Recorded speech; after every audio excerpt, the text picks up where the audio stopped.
So madam చెప్పండి, కాళేశ్వరం పైన చర్చ జరుగుతుంది. హరీష్ రావుకి 3 నెలలు పదవి ఇస్తే లీలు ఎట్లా రావు చూపిస్తా, దాని తర్వాత ఇంకా ఒకవేళ లీలు తీసుకురాకపోతే రాజకీయ సన్యాసం తీసుకుంటా అని చెప్పేసి ఛాలెంజ్ చేసారు కాంగ్రెస్ పార్టీ. గప్పుడెప్పుడో ఒకసారి రాజీనామా పత్రం జేబులో పెట్టుకొని తిరిగినట్లు గుర్తుందా నీకు? ఒకసారి పెట్టుకొని తిరిగిండు కానీ అది ఫెయిల్ అయిపోయింది. దాన్ని ఏదో ఉట్టిగా నామకే వాసం పెట్టుకొని తిరిగినా అన్నాడు. ఈ తిక్కల సన్యాసానికి 6 అడుగులు పెరిగిండు కానీ మైండ్ వచ్చేసి మోకాళ్ళ కిందికి అరికాళ్ళలోనే ఉన్నది, దొబ్బేసిన మైండ్. దరిద్రుడు అష్టదరిద్రుడు, కట్టింది ఆలే, కూలిపోయింది వాళ్ళ హయాంలోనే, సర్వనాశనమైంది వాళ్ళ హయాంలోనే.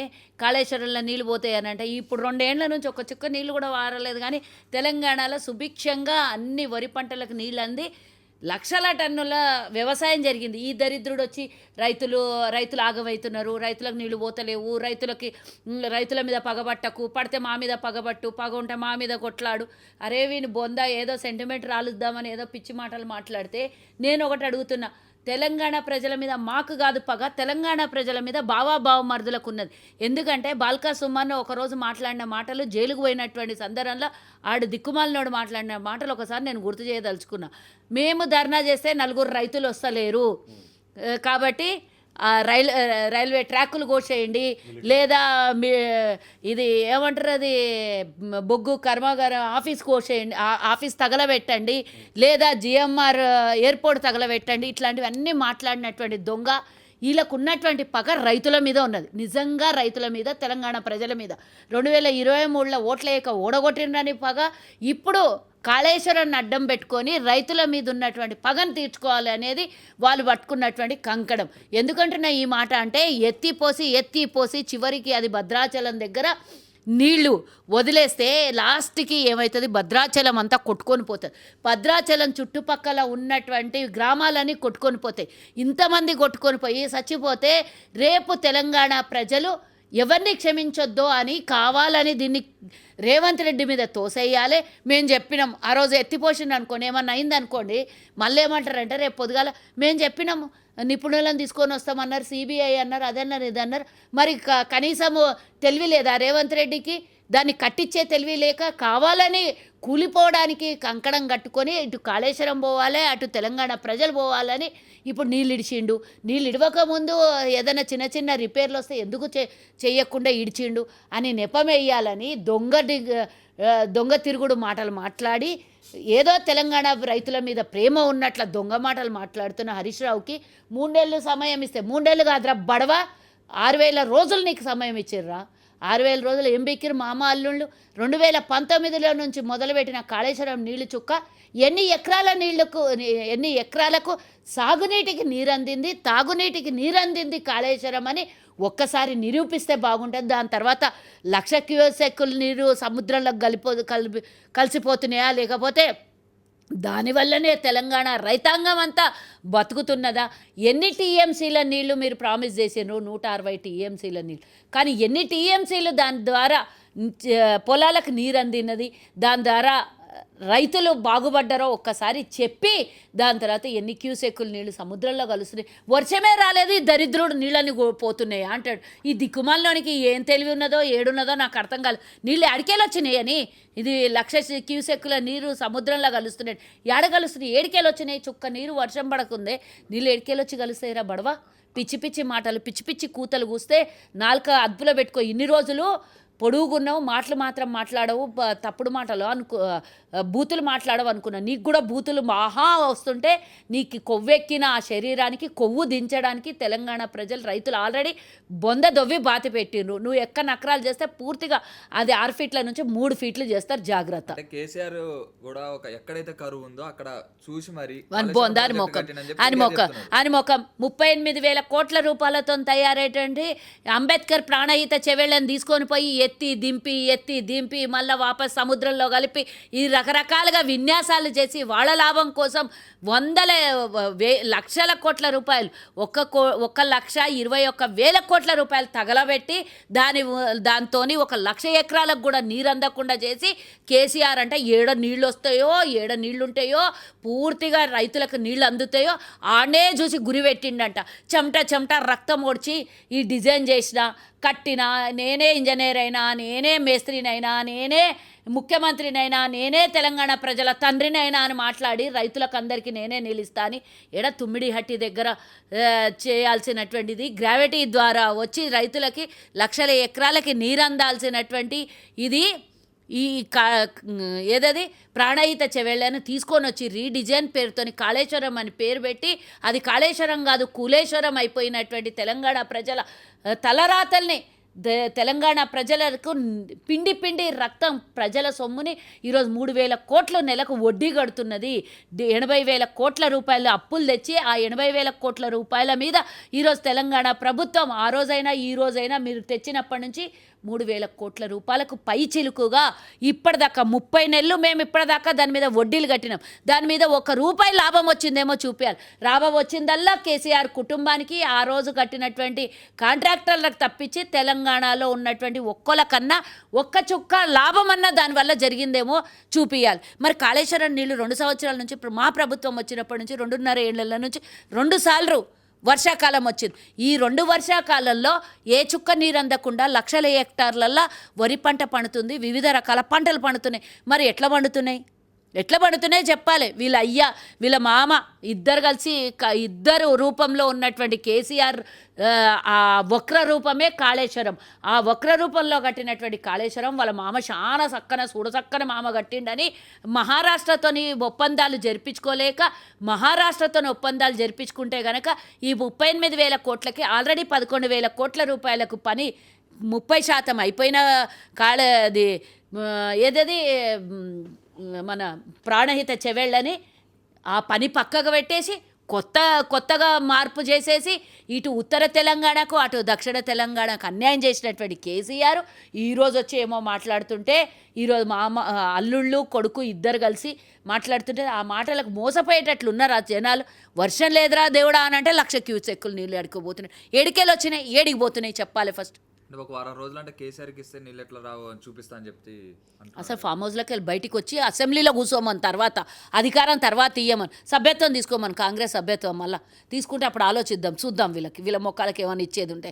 వీళ్ళ బతుకులకి అధికార దాహం తప్పించి వారం రోజులు ఇస్తే ఏం చేస్తాడు? సముద్రంలోకి వెళ్ళి పైప్ లైన్ లేసి ఆగాగు కాళేశ్వరానికి సముద్రంకి వెళ్ళి పైప్ లైన్లు ఎత్తాడా ఎందుకు కేసీఆర్ వచ్చి? ఇప్పుడైతే నీళ్ళు లేవు, వర్షాలే లేవు. ఏమన్నా పైప్ లైన్లు కొత్తగా వేసి ఏమన్నా కేసీఆర్ ఏమన్నా సొరంగ మార్గం ఏమన్నా చూసి అలా నీళ్ళు కలుపుతాడేమో చూడాలి. వాళ్ళ ఇప్పుడు 30 నెలల నుంచి ఆడ పండుకొని ఉన్నాడు ఫామ్ హౌస్లో. ఆ సొరంగ మార్గం ఏమైనా చేసిండేమో చూడాలి. ఆ సొరంగ మార్గంలో పైపులు వారం రోజులలో పడి ఆ కాళేశ్వరంలోకి ఏమన్నా వస్తాయేమో ఒక్కసారి ఆ సొరంగ మార్గం ఏమన్నా ఉన్నదేమో ఒకసారి ఫామ్ హౌస్లో పోయి చెక్ చేస్తే బాగుంటుందని అంటున్నా. కేసీఆర్ ఈ వారం రోజులు సెలవులు ఇచ్చినా ఆనే పండుకుంటాడు, వారం రోజులు అధికారం ఇచ్చినా ఆనే పంటాడు. తెలంగాణ ప్రజలు నాకు మరొకసారి అధికారం ఇస్తే మీకు పని చేసి పెడతా, లేదంటే నేను పోయి తిని పండుకుంటా ఫామ్ హౌస్లో వంటా అని ఆల్రెడీ బహిరంగంగానే చెప్పాడు. మళ్ళీ ఆయనకు అధికారం ఇవ్వాలంటే ఆల్రెడీ చేసిన దోపిడీ సరిపోలేదు. 1,20,000 కోట్ల రూపాయలు దాని మీద మళ్ళీ కొత్తగా ఏమో పీకి పొడిచి ఏమో చేస్తాడంటే ఆయనకి ఇస్తే ఏం చేస్తాడు? మళ్ళీ ఈ బ్యారేజ్లన్నీ నింపి తీసుకొని పోయి నీళ్ళు ఇడిచి మొత్తం కూలిపోతుంది. అప్పుడు తెలంగాణలో ఒక పార్ట్ ఆఫ్ జనాలు అందరు చచ్చిపోతారు. ఆ జనాలు చచ్చిపోతే మా పగ తీరిందని మళ్ళా ఫామ్ హౌస్లో పోయి వంటాడు. అంతకుమించి చేసేది ఏమున్నది? ఆల్రెడీ పగ పెట్టుకున్నాడు కదా. రైతులు వాళ్ళెంబడి ధర్నాకు రావద్దంటేనే బాల్కా సుమన్ గాడు అవి పేల్చేయండి, ఇవి కోసేయండి, అవి కాల్చేయండి అన్నాడు. వీళ్ళకి వారం రోజుల్లో అధికారం ఇస్తే డెఫినెట్గా అవే చేస్తారు అనేది నాకైతే అనుమానం ఉన్నది. మళ్ళీ పేల్చేస్తారో మళ్ళీ కాల్చేస్తారో. మాకు అధికారం ఇస్తే మీరెందుకు వచ్చి పనిచేస్తారా బడవల్లారా? ప్రతిపక్ష నాయకుల్లాగా వచ్చి అసెంబ్లీలో కూర్చొని సలహాలు కూడా ఇయ్యనటువంటి మీ అయ్యకి ఈరోజు వచ్చి కాళేశ్వరం మళ్ళీ అధికారంలో అంటే మీ నాయన ఫామ్ హౌస్లో అనుకుంటే మీకు అధికారం లేకపోతే మళ్ళీ తెలంగాణ దోపిడీలో మళ్ళీ ఒకసారి భాగస్వామ్యాలు కాకపోతే నిద్ర పడతలేనట్టుంది అయ్యా కొడుకులకు అల్లుళ్ళకు. కాబట్టి మళ్ళీ ఒకసారి అధికారం ఇవ్వాలంట. ఈరోజు సిద్దిపేటలో చేసినటువంటి భూదందాలు కేసీఆర్, హరీష్ రావు, కేటీఆర్, కవిత అందరు చేసినటువంటి భూదందాలు ధరణి పేరు మీద దోపిడీ చేసి కాలువలు చెరువులు అన్నీ గొలుసుకట్టు చెరువులు అన్నీ కథం పట్టించి మళ్ళీ ఈరోజు వచ్చి మాట్లాడి కాళేశ్వరం నుంచి నీళ్లు పోస్తాడంటే ఈ మొక్కని ఎత్తి చెంబెడి నీళ్లు పోయిండి ఫస్ట్ మీ ఇంట్లోకి వెళ్ళి తెచ్చాల, లేకపోతే చెంబెడి ఎత్తి వాళ్ళ ఇంట్లో ఉన్నాయి ఫామ్ హౌస్లు ఉన్నాయి నీళ్లు తెచ్చిపోతాడే వాళ్ళ మామగిట. లారీలల్లో ట్రాక్టర్లల్లో ఇంకేమన్నా పెట్టి అలా నింపుకొచ్చి అలా పోస్తాడేమో అడగాలి మరి కాంగ్రెస్ గవర్నమెంట్ ఇన్ని అవినీతి చేసింది, ఇన్ని గానం చేసినారు, మరి ఎందుకు చర్యలు తీసుకుంటారు? విచారణకై పరిమితం. నేను కూడా అదే అడగాలనుకుంటున్నా. సంవత్సరం దాటిపోయింది, దగ్గర సంవత్సరం అవుతుంది. సిబిఐకి అప్పచెప్పండి అని బీజేపీ పదే అని మా మీద ఆరోపణలు చేసింది. అప్పచెప్పినాక ముగ్గురికి క్లీన్ చీట్ ఇచ్చినటువంటి బీజేపీ. మరి మీరు ఎవరిని అడగాలి? మేము ఇక్కడ నుంచి రిపోర్ట్ తయారు చేసి పెట్టినాము, నివేదిక పంపించినాము, సిబిఐకి అప్పచెప్పినాము. పదే అది సిబిఐ పరిధిలో ఉన్నటువంటి కేసు. మేము విచారణ చేస్తాము. మేము 5 రోజులలో కేసీఆర్ని జైల్లో పెడతాము. 10 ఏళ్లలో మేము కేసీఆర్ కాళేశ్వరం ఏటీఎం కార్డులాగా గీక్కున్నాడు అని చెప్పినటువంటి బీజేపీలకు మేము కేసు మొత్తం తీసుకొని పోయి దర్యాప్తు చేసి ఇమీడియట్గా వాళ్ళని అరెస్ట్ చేయండి, లేదా లోపలేసి కుమ్మేయండి, వాళ్ళు దోపిడీ చేసి దాచిపెట్టుకున్న ధనాన్ని తెలంగాణ ప్రజలకు ఇవ్వండి అని పదే అడిగినప్పుడల్లా మేము తీసుకొని పోయి కేసు వాళ్ళకి అప్పచెప్పినాం. సిబిఐ కేంద్రంలో ఉంది. కేంద్రం జేబులో ఉన్నటువంటి సిబిఐ ఇప్పుడు ఎందుకు కాళేశ్వరం కథ గురించి ఒక్కరు కూడా బీజేపీ వాళ్ళు మాట్లాడతలేరు? మేము ఆ రోజు విచారణ జరిపిస్తుంటే లొల్లి చేశారు. 40 రోజులైంది, ఏం చేస్తలేరు, ఏం చేస్తుంది సిట్టు, అది ఇది అని మాట్లాడారు. మీ చేతికి అప్పచెప్పింది దినాలైంది కదా. ఆడికి పోగానే ముగ్గురికి క్లీన్ సీట్ వచ్చింది. కాళేశ్వరంలో అవినీతి జరగలేదు అన్నట్టుగానే వాళ్ళ ముగ్గురికి క్లీన్ సీట్ ఎట్లా వచ్చింది? ఇది నాకు అర్థం కాలేదు. ఎట్లా తెచ్చుకుర్రు వాళ్ళు? ఇదంతా ఎవరిని అడగాలి మనము? కాంగ్రెస్ ఇక్కడ నివేదిక తయారు చేసి ఇచ్చింది, కేంద్రంలో బీజేపీ ఉంది, వాళ్ళ జేబులో ఉండేటటువంటి సిబిఐ ఎందుకు దాని మీద విచారణ చేపట్టి వాళ్ళ మీద వచ్చినటువంటి ఆరోపణల మీద కేసు ఎందుకు నమోదు చేయలేదో సిబిఐని అడగాలి. పదే మేము అడుగుతున్నాం. ఇప్పటి వరకు లేఖలు రాస్తున్నాం, సిబిఐ కేసు ఏమైంది అని అడుగుతున్నాం. మా ముఖ్యమంత్రి గారు మహారాష్ట్ర ముఖ్యమంత్రితో మాట్లాడడానికి 2-3 సార్లు లేఖలు రాశాడు. హరీష్ రావుని రమ్మని అడుగుతున్నాడు మా ముఖ్యమంత్రి. ఆడ సోయలేదు. మేమెక్కడ మళ్ళీ ప్రాణహిత చేవేళ్ళ మొదలు పెట్టబోతున్నామో దాన్ని కట్టి మళ్ళీ తెలంగాణ ప్రజలకు కొన్ని వేల కోట్లతోనే కంప్లీట్ అయ్యి మేము చెప్పినటువంటి ఆ రోజు టార్గెట్ ఇప్పుడు కంప్లీట్ ఎక్కడ కాగలదని బుగులు బట్టి ముందస్తుగా నీళ్ళు ఉండి అల్లొల్లి చేస్తున్నారు అనిపిస్తుంది. ఎందుకంటే తుమ్మిడిహట్టి దగ్గర గ్రావిటీ నుంచి వచ్చే నీళ్లు తెలంగాణ రైతాంగానికి అందుతాయి. 17 లక్షల హెక్టార్లకు అందగల్లా ఎక్కడ అని బుగులతోనే ముందుకు ఇది ఇడిచేస్తే పని అయిపోతుంది, ఒకటి కుంపటి అంటించేస్తే పని అయిపోతుంది అనే భయంతోనే అది పని కావద్దు, ఇది కథం కావాలి, అది రేవంత్ రెడ్డి చేసిండని చెప్పి మళ్ళీ మా మీద నెపం వేయాలి. మా ఇరిగేషన్ శాఖ మంత్రి ఉత్తమ్ కుమార్ రెడ్డికి శాత కదండి. నీయసుంటోని 100,000 మందిని ఆయన బార్డర్లో పనిచేసినప్పుడు 100,000 మందిని, లక్షల మందిని సరిహద్దులలో దేశాన్ని కాపాడినటువంటి వ్యక్తి ఆయన. అట్లాంటోనికి ఆయన చేత కాదు, దద్దమ్మ, ఆయన పనికి మాలినోడు, ఇష్టం వచ్చినట్లాంటి మాటలు మాట్లాడితే పళ్ళు రాలగొడతామని చెప్తున్నా హరీష్ రావుకి. పళ్ళు రాలగొడతాము. 32 పళ్ళు బాగున్నాయా, లేకపోతే మన ఫిక్స్ చేసుకున్న పళ్ళు ఉన్నాయా, లేకపోతే ఆర్టిఫిషియల్ పళ్ళు ఉన్నాయా చూసుకో. అవి పళ్ళు రాలగొట్టి తెలంగాణ ప్రజలకి క్షమాపణ చెప్పిస్తాము. ఉత్తమ్ కుమార్ రెడ్డి గారి గురించి కానీ రేవంత్ రెడ్డి గారి గురించి అని అడ్డమైన మాటలు ఇష్టం వచ్చినటువంటి స్టేట్మెంట్లు ఇచ్చి మీడియా అటెన్షన్ కోసం మీరు మాట్లాడితే పళ్ళు రాలగొడతాము అందరికీ అని చెప్తున్నాను. అలాగే ఇప్పుడు తెలంగాణలో కాంగ్రెస్ ప్రభుత్వం వస్తే అక్కడ నుంచి ఆంధ్ర నుంచి కూడా టీడీపీ ప్రభుత్వం ఇక్కడ పరిపాలిస్తుందని చెప్పి కూడా కొంతమంది అంటున్నారు. ఏంది కాంగ్రెస్ తెలంగాణలో కాంగ్రెస్ ప్రభుత్వం వచ్చిందిగా, అయినా కానీ పక్క నుంచి ఆంధ్రాలో నుంచి చంద్రబాబు నాయుడు ఇక్కడ పరిపాలిస్తున్నాడు, మొత్తం చూసుకునేది మొత్తం చంద్రబాబు నాయుడు అని చెప్పి కూడా అంటున్నారు. వాళ్ళ బొందకు వాళ్ళు మొదలుపెట్టిందే టీడీపీ నుంచి వాళ్ళ బతుకులు. కొడుకు పేరు అదే, తండ్రి మొదలుపెట్టిన పార్టీ అది. మళ్ళీ మాకు వచ్చే టీడీపీ గురించి మాట్లాడతారు. అంటే ఏదైనా పార్టీలకు వెళ్ళి బయటకు వస్తే వాళ్ళ నమ్మనాభూతులు తిడితేనే ఓహో తిట్టిండు కదా ఈ పార్టీతో సంబంధం లేదు అని, మంచి సోదర బంధాలు ఉంటే మాత్రం తట్టుకోలేరు. నేను అడుగుతున్నా, మరి గ్రీన్ కార్పెట్ వేసి జగన్మోహన్ రెడ్డిని పిలుచుకొని వచ్చి బిర్యానీ పెట్టినటువంటి ప్రగతి భవన్లో మరి మీరంతా అప్పుడు జగన్మోహన్ రెడ్డే పరిపాలించండి మీది తెలంగాణ అప్పుడు చెప్పాలి. కేవీఆర్ జర్నలిస్ట్ అరెస్ట్ చేసి ఇంతవరకు ఒక కాంగ్రెస్ నుంచి కూడా ఒక్కరు కూడా మాట్లాడని పరిస్థితి. ఒక ఆడబిడ్డను కూడా దాని మీద నేను ఒక మాట చెప్తా. దాని మీద విచారణలు చేపడుతుంటే మేము దాని మీద నేను డే 1 నేను ఖండించిన. మహిళల జోలికి రావద్దు, ఎవరైనా సరే, అధికారులైనా సరే, ఎవరైనా సరే మహిళల్ని డైరెక్ట్గా ముట్టుకునే అధికారం ఏ అధికారులకు కూడా లేదు అని నేను ఆ రోజే ఖండించిన.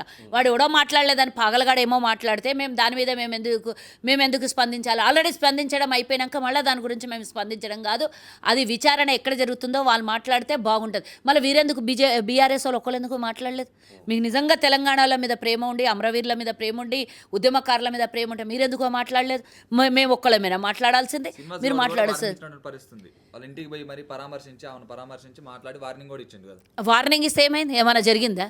ఏమైనా జరిగిందా చెప్పాలి నాకు. నిజంగానే ఉద్యమకారుల గురించో ఎవరి గురించో మాట్లాడాలని అంటే శ్రీనివాస్ గౌడ్ ఉద్యమకారుడు అని చెప్తారు కదా, నిజంగా అడ్డంగా నిలబడి పనిచేయాలి. దాని గురించి అది ఆంధ్రప్రదేశ్లో జరిగిన ఇష్యూకు ఇక్కడి నుంచి అరెస్ట్ చేసి తీసుకొని పోయిర్రు, అక్కడ విచారణ జరుగుతుంది. మహిళ గురించి మాత్రం మాట్లాడతాను నేను. ఆ జర్నలిస్టు గురించి ఏదైనా తప్పు ఏదైనా మంచి చెడు ఏమన్నా ఉంటే అది మొత్తం విచారణ అయిన తర్వాత నేనే మాట్లాడతా. ఇప్పుడు ఆ మహిళ గురించి మాత్రం నేను ఆ రోజే ఖండించిన, నేను ఫోన్లోనే ఖండించిన, నాకు ఎవరైనా జర్నలిస్టులు అడిగితే నేను ఖండించిన. మహిళను ముట్టుకునే అధికారం మగవాళ్ళకి ఎవరికి కూడా లేదు, ఏమన్నా ఉంటే మహిళా కానిస్టేబుల్ వచ్చి ముట్టుకోవాలి అని నేను ఆ రోజే చెప్పిన. మిగతా ఏదన్నా ఉంటే ఆ కేసు విచారణ అనంతరం ఏం జరిగిందో దాని విషయం మాట్లాడదు. అది జర్నలిస్ట్ ఉండని, సామాన్య ప్రజలు ఉండని, ఎవరన్నా ఉండని, న్యాయం ఒకటి.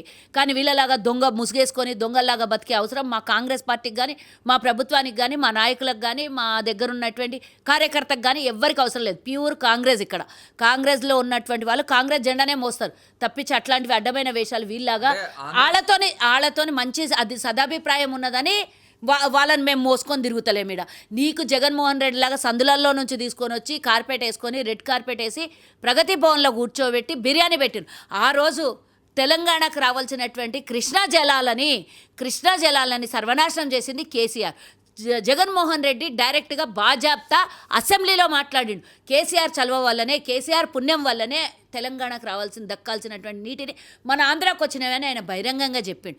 మరి ఇంతకన్నా ఎక్కువ సాక్ష్యం కావాలన్నా ఈరోజు చంద్రబాబు నాయుడు ఏమి మేము తెలంగాణ నుంచి నీళ్ళు ఇస్తున్నామని అసెంబ్లీలో చెప్పుకోలేదు.